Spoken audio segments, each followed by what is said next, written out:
టాలీవుడ్ లో music director Devi Sri Prasad ఇంకా మైత్రి movie makers మధ్య విభేదాలు మళ్లీ హాట్ టాపిక్ గా మారాయి.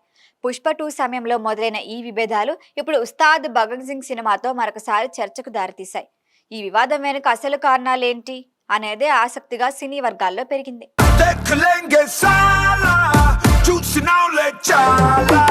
పవర్ స్టార్ పవన్ కళ్యాణ్ హీరోగా హరీష్ శంకర్ దర్శకత్వంలో తెరకెక్కిన ఉస్తాద్ భగత్ సింగ్ పై భారీ అంచనాలే ఉన్నాయి.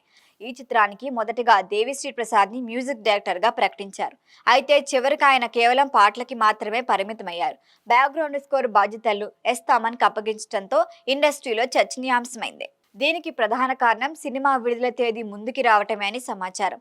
ముందుగా ప్లాన్ చేసిన సమయానికి కాకుండా మార్చి 19కి రిలీజ్ చేయాలని నిర్ణయించడంతో తక్కువ సమయంలో బీజిఎం పూర్తి చేయడం కష్టమని దేవిశ్రీ చెప్పినట్లుగా టాక్. దీంతో నిర్మాతలు త్వరితగతి నిర్ణయం తీసుకుని తమను రంగంలోకి దించారు.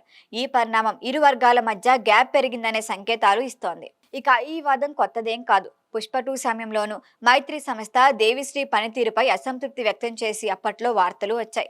చివరి దశలో బ్యాక్గ్రౌండ్ స్కోర్ కోసం ఇతర మ్యూజిక్ డైరెక్టర్లను తీసుకురావడం జరిగింది.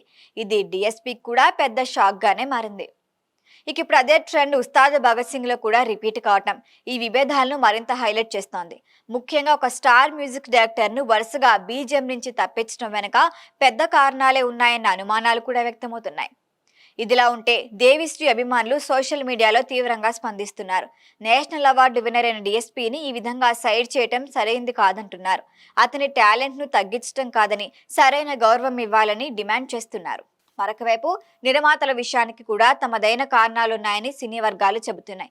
ప్రాజెక్టు డెడ్ లైన్లు, రిలీజ్ ప్రెషర్, కమర్షియల్ అంశాలు అన్నీ కలిపి ఇలాంటి నిర్ణయాలు తీసుకోవాల్సి వస్తోందని అభిప్రాయపడుతున్నారు. మొత్తానికి డిఎస్పీ మైత్రి మూవీ మేకర్స్ మధ్య ఈ వివాదం తాత్కాలికమా లేక భవిష్యత్తులో మరింత పెరుగుతుందా అన్నది చూడాలి. కానీ ఒక్క విషయం మాత్రం స్పష్టం, టాలీవుడ్ లో మ్యూజిక్ డిపార్ట్మెంట్ కూడా ఇప్పుడు పెద్ద చర్చకి కేంద్ర బిందువుగా మారుతోంది.